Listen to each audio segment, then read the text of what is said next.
para Internet de las Cosas, entonces vamos a tener Bluetooth, Zigbee y Wi-Fi, en la cual se basan normas que están hoy en día muy extendidas, muy conocidas, perfeccionadas. Ya estamos en normas de Bluetooth, por ejemplo, de muy bajo consumo realmente, que se ha buscado lograr extender la vida útil de las baterías. Hoy, por ejemplo, un mouse Bluetooth de la nueva generación, las baterías duran meses. Si dos pilas comunes AA duran meses, debido a que trabajan con baja latencia y con un consumo bastante pequeño. Entonces, esto sería Local Area Network. Después tenemos lo que estamos mencionando como Low Power Wide Area Network, en la cual se busca fundamentalmente el bajo consumo y la distancia importante. Esto quiere significar algo que nos va a resultar a nosotros un poco paradójico en cuanto a la expectativa. Cuando hablamos de LP1, Low Power Wide Area Network, estamos pensando en duración de baterías de años. Es decir, que es probable que el equipo decaiga tecnológicamente, es decir, sea obsoleto tecnológicamente antes que tengamos que cambiar las baterías. Y vamos a hablar de alcances que van a ser de normalmente kilómetros, con algunos ensayos, lo vamos a mencionar en un ratito al paso, que nos llevan a cambiarnos un poco el espectro de expectativas. Pero lo fundamental para destacar acá es, nuevamente, estamos pensando en transmitir pocos datos y esporádicamente. Si no está pensado ni para audio, ni para video, ni para nada del estilo. Y la red celular, que aprovecha la red existente y que es de suponerse que en un lapso razonable, se estima que entre el año que viene y el 2020, van a utilizar la red existente de telefonía celular para una alternativa de baja energía, para lo cual no tienen que hacer demasiada inversión las prestadoras, sino que dedicarse a actualizar fundamentalmente software y firmware. Es una alternativa interesante porque está desplegada a lo largo de todo el país, pero que por el momento no está implementada, y si queremos pensar nosotros en la red celular, tenemos que lamentablemente pensar en un consumo que excede los límites de un equipo que sea portable y de larga vida útil. Nos vamos a concentrar en todo esto. Sí. En la diapositiva anterior, esa comparativa que decía 40, 45 y 15, eso no lo entendí.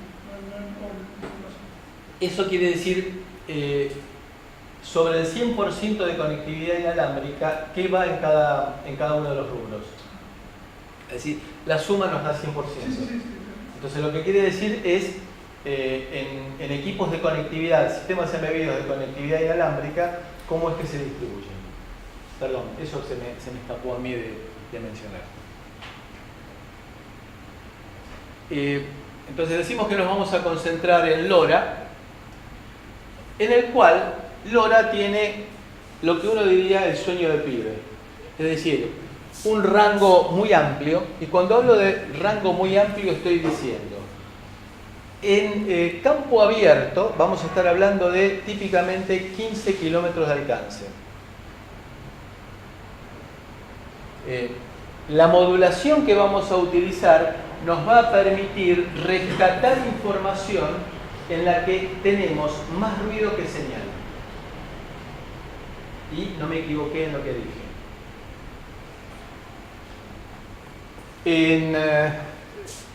En ambientes de ciudad, por ejemplo, vamos a ver al final de todo un ejemplo de Tokio, en la cual se logran alcances entre 2 y 3 kilómetros. Y contrariamente a lo que uno supone, el hecho de tener construcciones y tener paredes y edificios produce rebotes, y los rebotes en esta tecnología no es como en la época de nuestros padres, yo lo digo como para disimular, pero de nuestros padres en los cuales había que subir a mover la antena para evitar rebotes y que hubiera fantasmas, es decir, señales que llegaban por distinto camino con distinta demora. En este caso, los rebotes favorecen. Y que hablar en Tokio, que llegamos a tener 2 a 3 kilómetros de alcance, es significativo. En un edificio podemos, por ejemplo, tener, supongan ustedes el caso de un sanatorio, en el cual lo que se pretende es dar a cada paciente un botón de emergencia y que se pueda estar movilizando dentro de la habitación en la cual está, si puede ir al baño con el botón de emergencia y que no tiene problemas, porque si ponemos un concentrador en el 4º piso y bueno, va a alcanzar a todo el edificio desde planta baja hasta el 8º piso sin problemas, utilizando LoRa. LoRa es la abreviatura, no lo dije, pero probablemente ustedes ya lo sepan, de Long Range, gran alcance. Las baterías, el consumo de batería es bajísimo, es variable, depende de la forma en la cual nosotros encaremos la conectividad, pero es variable y puede llegar hasta 5 años. Cuanto más frecuentemente yo transmita datos, menor es la vida útil de las baterías. ¿Para qué puedo llegar a utilizar, por ejemplo, el alcance importante y el consumo bajo de baterías? Adelantándome a algo que vamos a mencionar después, una de las características de LoRa que tiene es el ranging, la ubicación, determinar a qué distancia se encuentra el dispositivo. Entonces, LoRa va a tener va a haber un concentrador, que le vamos a dar un nombre particular en un ratito, y va a tener un montón de dispositivos dando vuelta. Ese concentrador va a tener la inteligencia suficiente como para poder ubicar al dispositivo sin necesidad de GPS. Con la precisión de GPS, no. Pero, por ejemplo, supónganse que yo tengo un campo y tengo vacas, y quiero saber dónde están las vacas. O quiero saber la temperatura de las vacas, pensando en que cuando la vaca entra en celo, sube la temperatura. Es decir, al detectar un aumento de temperatura, sé que está en condiciones de fabricar un ternero. Entonces, detecto eso teniendo una antena en el casco de la estancia y estoy cubriendo 15 kilómetros a la redonda. Entonces, si yo le pongo a cada vaca, por ejemplo, en la oreja, un dispositivo LoRa, vamos a ver el tamaño pequeño que tiene y con muy bajo consumo, yo puedo estar midiendo la temperatura de la vaca y su ubicación 2 veces por día. No necesito mucho más que eso. Entonces, transmito 2 veces por día un paquetito de datos diciendo la temperatura es de tanto. Son muy pocos bytes. Se lo pongo en la oreja porque es el lugar en el cual la vaca no se puede rascar. Y es muy fácil medir la temperatura en la oreja. De esta forma, esta es una aplicación bien clara, bien concreta de lo que yo puedo hacer con LoRa.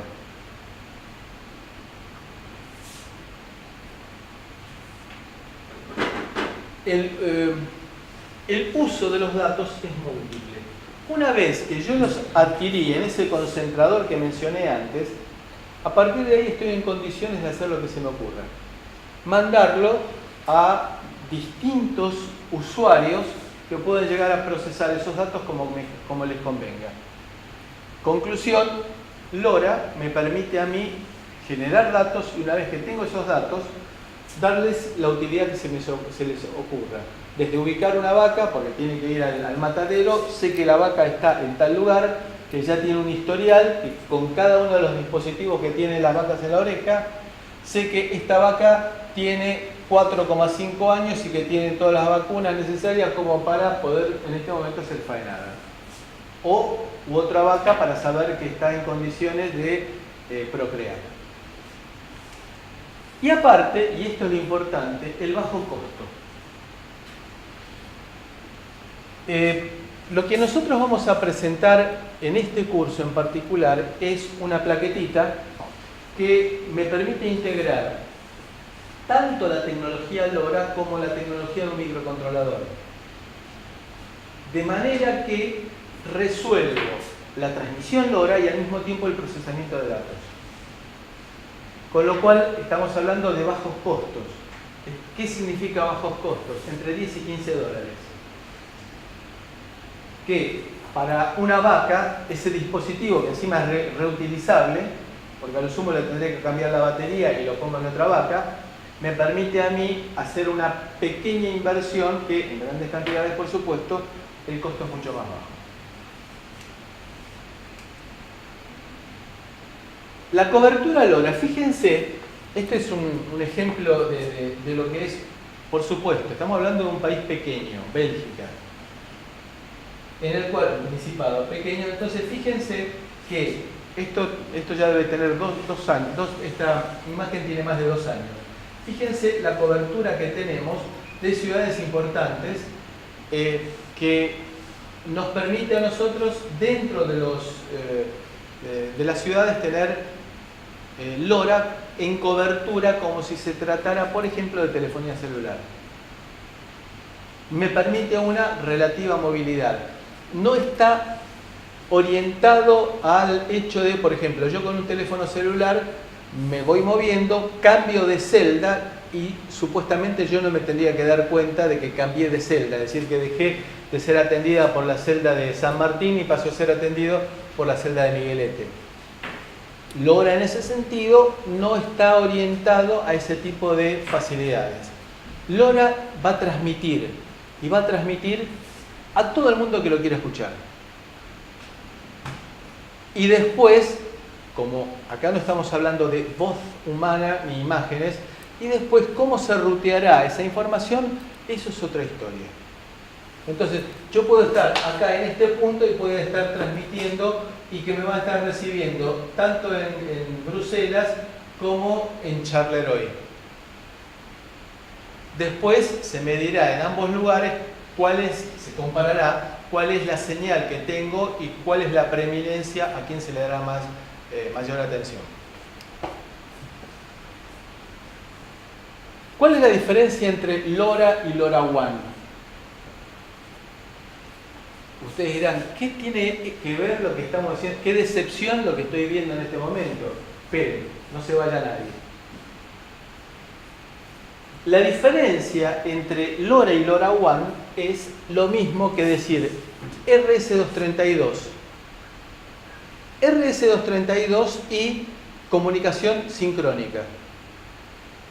¿Yo puedo enviar comunicación sincrónica sobre RS232? Sí. RS232 es el nivel más bajo del modelo ISO-OSI. La parte física. Los voltios y los conectores. Lo que yo mande en estos niveles de tensión es problema mío. Que yo esté acostumbrado a comunicarme en forma asincrónica, bit de arranque, n bit de datos, bit de paridad, bit de parada, eso es otra historia.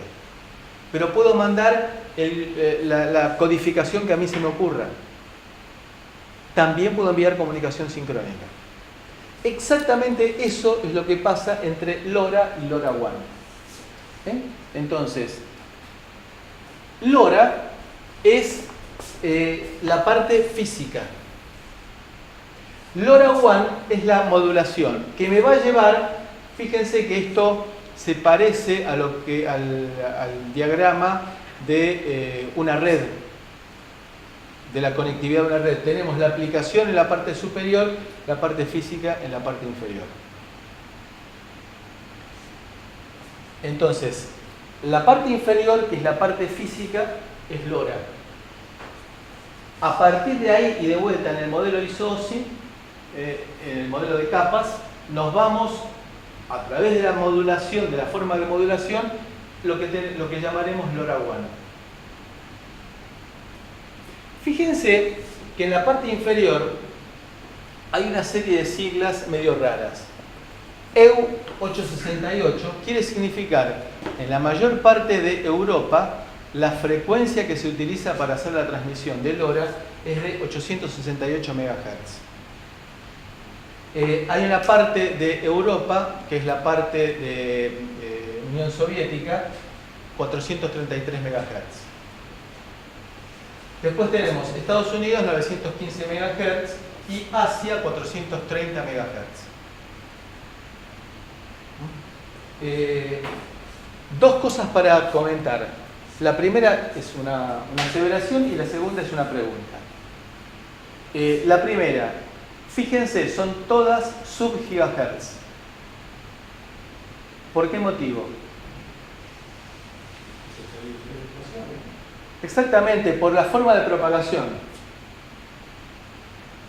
Primera cosa. Segundo lugar, ¿dónde aparece Argentina acá?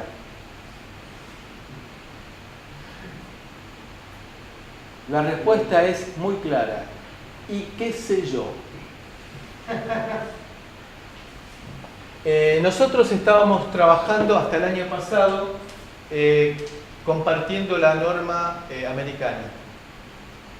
En marzo del año pasado se asignó la banda que va de... La banda, cuando acá dice 915 MHz, se entiende que es entre 902 y 928 MHz. 915 es la frecuencia central. Se asignó la banda que va de 902 a 915 MHz a Nextel. Entonces, por ahora nos queda la banda de 915 a 928 MHz. Es decir, que es lo más probable que se asigne a nuestro país. Justamente, esta semana surgió la semana pasada, perdón, surgió una convocatoria del Ente Nacional de Comunicaciones para definir la banda de 915 a 928 MHz. ¿Nos afecta mucho eso? Sí. Probablemente la respuesta técnica a lo que yo voy a plantear ahora es que soy muy exigente. La norma americana, al trabajar de 902 a 928 MHz, permite trabajar full duplex. Es decir, utilizar un rango de frecuencias para subir datos y otro rango de frecuencias para descargar datos. Ustedes me dirán, ¿y con la vaca para qué yo quiero tener comunicación full duplex?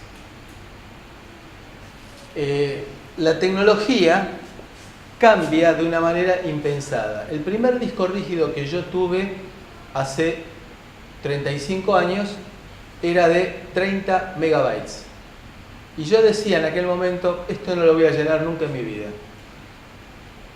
Con lo cual, que en este momento no le veamos una aplicación a full duplex, no significa de que en el futuro vayamos a añorar no tener full duplex. Bueno, esta es entonces, esto sería LoRa. Aquí arriba es LoRaWAN. Y acá conviene, sí. Pero la banda australiana no... Es la banda, probablemente se utilice la banda australiana o parecido a la banda australiana. Claro. Que va de 915 a 928 MHz. Pero tenía entendido que la regulación había sido para australiana.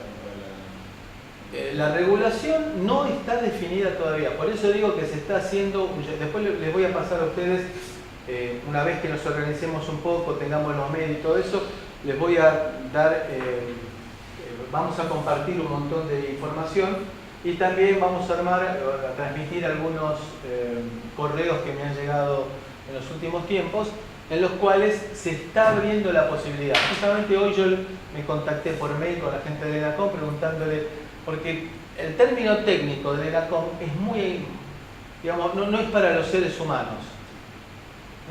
No es claro, porque habla de público y público-privado. ¿Qué quiere significar eso? esa banda pública-privada. Bueno, es probable que sea o la banda australiana o en una de esas, como ahí hay un montón de canales, que se haga una asignación de canales distinta de la banda australiana. Esperemos que no. Hay un tema que no es intrascendente. El hecho de que, supónganse ustedes que nos digan, no, la norma de 900, la banda de 915 a 928 MHz se la damos al servicio de guardaparques. O también, como más allá del chiste, en algún momento se dijo, Argentina está importando vagones de ferrocarril de Europa. Como Europa esa zona de frecuencia no la tiene reservada, en esa zona de frecuencia iba a colocar transmisión. Buenas tardes, adelante. Iba a colocar transmisión de información de los trenes. Si eso se concretase, quedaría totalmente anulada esta banda. Y a nosotros nos crea un problema muy serio que para los más viejos podemos recordar lo que fue PAL-N como norma de televisión. Era única en el mundo. Claro, televisión se justificó de que los fabricantes de televisión hicieron una plaquetita en la cual le ponían un cristal y un integrado distinto para la Argentina porque venían millones de televisores. Acá, ¿se justificaría que hagan una norma especial para la Argentina? La respuesta es seguramente no. Entonces, tenemos mucha expectativa en que se haga una asignación de frecuencias acorde con estándares internacionales, de manera que solamente con una adaptación de software, de firmware, podamos llegar a caer dentro de las bandas de uso internacional. ¿Está bien? El tema es, cuando yo compro equipos, de vuelta tengo la posibilidad de comprar equipos en proveedores que me dan marcas conocidas, por ejemplo Microchip, por ejemplo Multitech, o tengo la posibilidad de comprar productos por internet, LoRa, que veo que hay una gran diferencia de precio, 50% por ejemplo. Lo primero que yo digo es, ¿para qué voy a gastar el doble? Y acá es un punto importante. Cuando uno compra un componente, tiene que tener la certeza de que sea, si quiere, LoRaWAN. Entonces, para que sea LoRaWAN, tiene que respetar todo esto. Si yo compro un producto que sea LoRa compatible, ¿qué significa? Solamente que es compatible a nivel de capa física. ¿Soy claro? Ojo, si yo lo que quiero es conectar entre sí dos vacas, no tengo problema. Ahora, si yo quiero conectarme con un enlace, con un gateway, que vamos a ver enseguida qué es eso de gateway, ya la cosa cambia. Tengo que ser previsor, analizar qué es lo que quiero hacer. De vuelta, si quiero hacer una conexión peer-to-peer con dos componentes chinos baratos, lo puedo hacer. Ahora, si quiero utilizar la totalidad del protocolo LoRaWAN, la cosa es distinta. Tengo que estar certificado por LoRa. Perdón. Sí. Las otras frecuencias, las europeas, la última. Están usadas en la Argentina. Es decir, estas bandas en cada lugar del mundo son bandas que se utilizan para instrumentación, salud y servicios y medicina. Se las llama ISM. Entonces, en cada lugar del mundo están supuestamente libres. Hasta marzo del año pasado esta banda estaba libre. Es decir, si se quisiera, nosotros ¿por qué trabajamos en Wi-Fi en 2,4 o 5,8 GHz? Porque son bandas libres. No le tenemos que pedir autorización a nadie para usarlo. Con esa misma idea es que Argentina había estado trabajando utilizando la norma americana. Entonces, como el Estado es dueño, de acuerdo con la legislación argentina, el Estado es el dueño del espectro, le asignó parte de ese espectro a una empresa privada, haciendo atribución, pero si uno entra en la página del ENACOM, dice que esa banda es libre. ¿Qué pasa si la uso? ¿Voy a ir preso? No. Lo que pasa es que si la uso y tengo cerca una antena de Nextel cuando esté trabajando en esa banda, voy a tener problemas de señal demasiado grande frente a mi señal así chiquitita. ¿Es muy grave? No es terriblemente grave, pero voy a tener conflictos. De vuelta, no necesariamente con la entidad gubernamental de control, sino que voy a tener conflicto de aplicación. No puedes tener conflicto con Nextel en todo caso porque le estás interfiriendo a ellos. Muy difícilmente yo pueda llegar a interferir con un miliwatt con Nextel. Pero de vuelta, si uno entra a la página de ENACOM, va a ver que esta banda sigue siendo ISM, libre. Bien, la arquitectura es una arquitectura que se llama de malla, mesh, en la cual voy a tener dispositivos, voy a tener, esto lo vamos a ver ya, lo vamos a mirar la semana que viene, gateway. Gateway, la traducción sería puerta de enlace. ¿Qué es? Por un lado, ¿qué es un gateway? Por un lado, recibe un tipo de modulación y genera del otro lado, actúa justamente como una puerta de enlace y genera para el otro lado otra forma de codificación. Nosotros en la época que trabajábamos en la configuración de redes, ¿qué era el gateway? El gateway era el punto que vinculaba nuestra red local con Internet, la puerta de enlace. Acá el concepto es el mismo. De este lado yo voy a tener LoRa. De este lado voy a tener alguna otra forma de vinculación con la nube, que puede ser Ethernet, que puede ser 3G o alguna de ellas similares. Es decir, telefonía celular o Ethernet. Después voy a tener un servidor de red. Fíjense que acá yo tengo un montón de dispositivos. Cada uno de estos es un concentrador o gateway. Entonces, este dispositivo se va a estar comunicando con este, con este, con este. Por la ubicación física, la ubicación geográfica. Cada uno de estos gateways va a comunicarse con el network server. El network server va a decirle, a este le va a decir, dale bola a vos a este que tenés mayor señal. Entonces, cuando este transmita, le va a llegar a los tres gateways. Cuando el servidor de aplicación conteste, le va a llegar a través de aquel que tenga mejor conectividad. A ver. Network server, servidor de red, es el que se encarga de juntar todos los paquetes de información que le llegan, armarlos, emprolijarlos y transmitírselo al servidor de aplicaciones.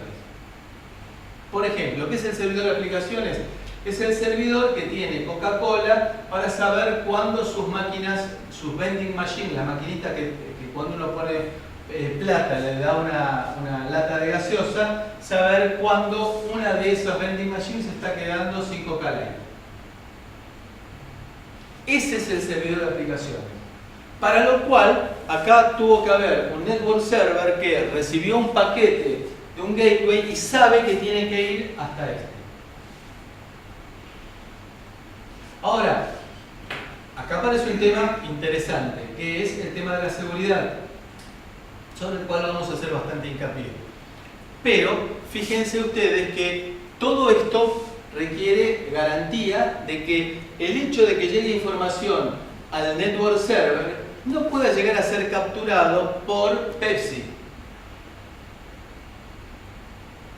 Con lo cual voy a tener un sistema de encriptado doble en el cual voy a tener una clave para manejarme con el network server y otra clave de 128 bits también para comunicarme con el application server. Este es un anticipo, lo vamos a ir profundizando un poco más adelante. ¿Alguna pregunta? Si tienen ganas de leer para el miércoles, busquen información sobre la parte de encriptado AES, el encriptado de 128 bits, que se supone que es seguro. Bien, entonces, cada dispositivo va a tener una identificación de 64 bits. Vamos a tener dos claves, dos root keys, una para la red y otra para la aplicación. De manera que el network server va a recibir un paquete, va a desencriptar ese paquete, pero no va a llegar a la información en sí, que ese la va a desencriptar el application server. Con lo cual, tengo la garantía, seguro lo llevaron preso, pero tengo la garantía de que el paquete va a llegar perfectamente al application server sin poder ser detectado ni capturado. ¿Sobre qué estamos haciendo hincapié? Sobre la información, la seguridad de la información. Me importa mucho que el vecino del campo de al lado sepa que la vaca 132 está en celo. No. Pero sí me puede llegar a importar que el competidor de la empresa de electromedicina sepa de que mi paciente está teniendo taquicardia. Entonces, o también que Pepsi sepa de que se está vendiendo mucho más Coca Light que la Coca tradicional. Con lo cual, dentro de todo el protocolo LoRaWAN le estamos dando mucha manija a la parte de seguridad. ¿Alguna pregunta? Sí, una. Sí. ¿Podemos volver al anterior? Al network server, la clave que la da el proveedor de que provee el servicio de recepción de datos. Esa es otra historia. Esa es la forma en la cual se manejan las claves. Si lo menciono ahora, a veces nos alejamos un poco, pero lo vamos a ver. Entonces, a ver, ¿qué es LoRa? ¿En qué se basa LoRa? Si yo tengo una señal senoidal, es perfectamente interferible y aparte muy aburrida, porque recibí un ciclo de la señal y se hace todo. Pero lo más importante es que es absolutamente interferible. Con lo cual, vamos a buscar otras alternativas. La interferencia se puede producir de dos maneras, porque tengo un radioaficionado, cosa que me pasaba a mí en algún momento. Tenía enfrente de mi casa un pastor protestante de origen americano, del norte, y que cuando se ponía a comunicar con sus amigos que vivían allá en Estados Unidos, yo no podía ver televisión. Entonces, en el momento que él se dedicaba a modular, a mí sobre todo si estaba viendo Canal 2, en la época de la televisión analógica, chao, perdí. O la otra es que pueda llegar a través de la guerra electrónica, puede llegar a ser interferida de forma voluntaria, ya no en forma involuntaria. En las comunicaciones tradicionales inalámbricas se usa una frecuencia fija que no cambia con el tiempo. Son muy fácilmente interceptables y ahí no voy a mandar información sensible. Esperen, no se vayan, esto dura poquito y enseguida lo pasamos. El teorema de Shannon-Hartley. Todos conocemos Shannon. Shannon-Hartley habla de la velocidad máxima, es decir, la cantidad de bits por segundo que se pueden transmitir a través de un determinado ancho de banda en Hertz. Estoy mezclando bits por segundo con Hertz. Interesante. Y aparte aparece el malo de la película, el ruido. ¿Qué dice el teorema de Shannon-Hartley? Dice que la capacidad del canal en bits por segundo está relacionada en forma directa con el ancho de banda en hertz y con el logaritmo de la relación señal a ruido.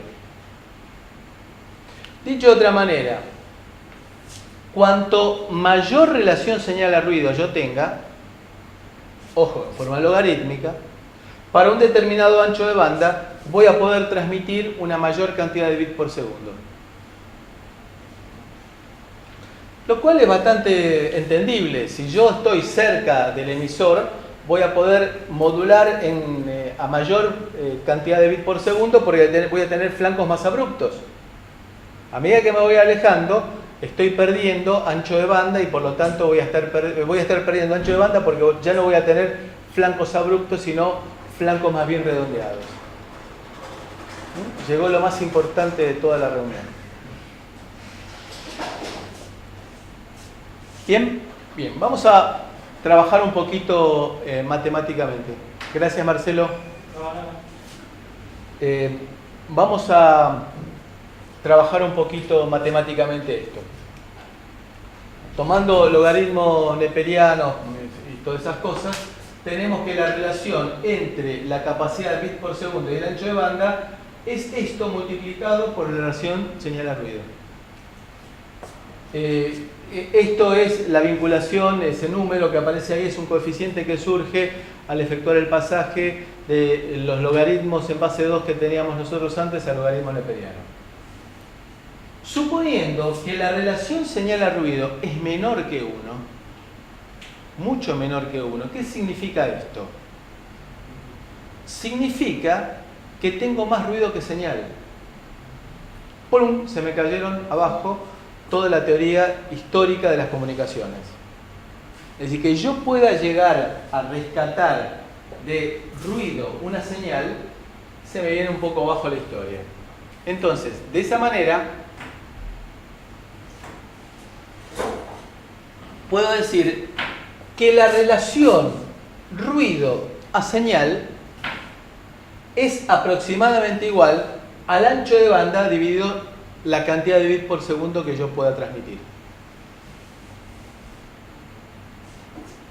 Con lo cual, dada una relación ruido a señal importante, si yo aumento el ancho de banda, para mantener el cociente constante, puedo aumentar la cantidad de bits por segundo.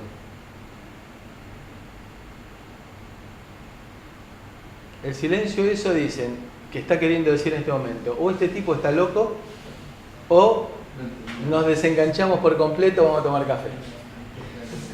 O ambas cosas. A ver, ¿qué estoy diciendo con todo esto?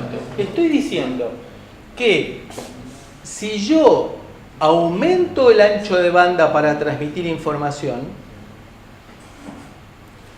puedo llegar a aumentar la cantidad de bits por segundo que pueda transmitir para una determinada relación ruido a señal. Lo que estoy justificando es por qué llego a 15 kilómetros.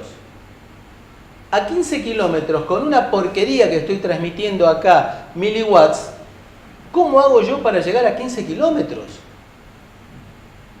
Entonces estoy aceptando que voy a tener mucho más ruido, pero lo que voy a hacer es, en lugar de estar transmitiendo en una frecuencia fija, lo que voy a hacer es, los bits por segundo que tengo para enviar, lo voy a estar enviando en distintas frecuencias. Eso es LoRa.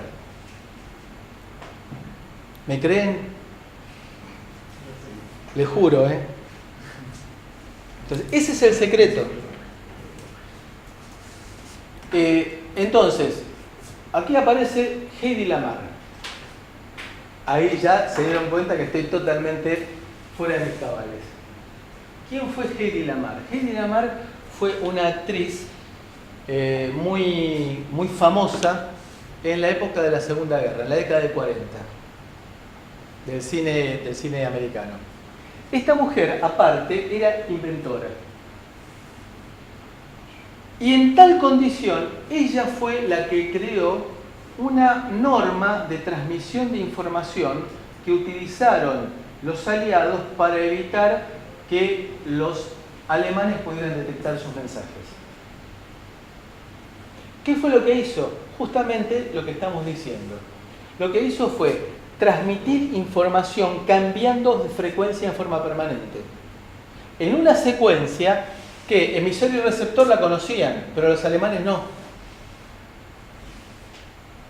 Entonces, si yo veía lo que tenía en la antena receptora, era ruido.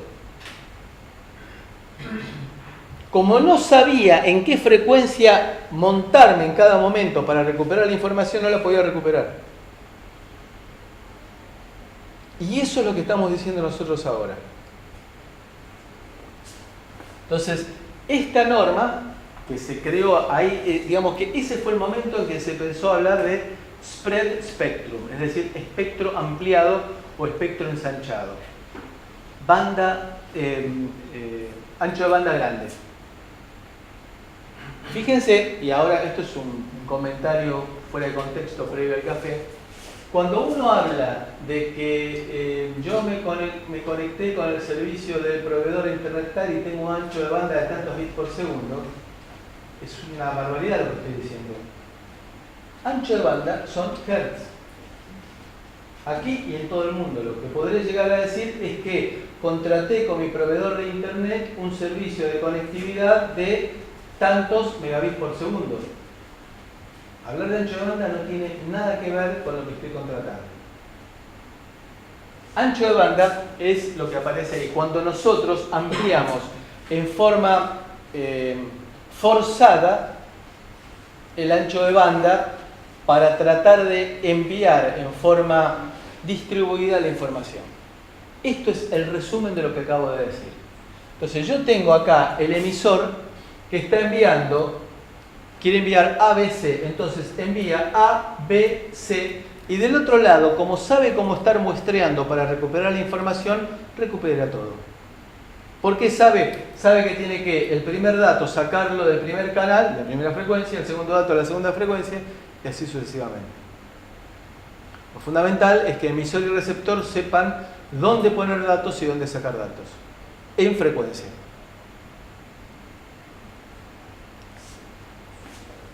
La norma norteamericana que va saltando de 502 a 528.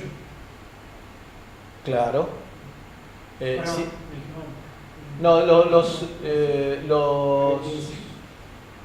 los canales De 902. no, 902 a 928, y ahí tiene un montón de canales distribuidos que son que están especificados para cada una de las normas. Si cada uno, europea, cada uno tiene un ancho de canal distinto.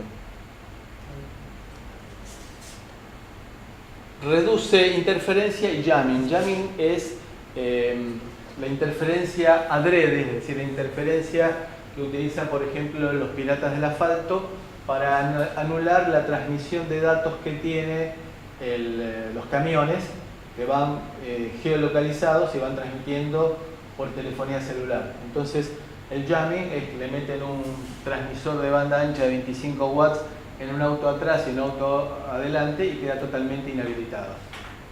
Claro, en ese sentido, LoRa es distinto. LoRa puede llegar a transmitir, digamos, con esfuerzo, pero puede llegar a transmitir. ¿Paramos para tomar un café? ¿Les parece bien? La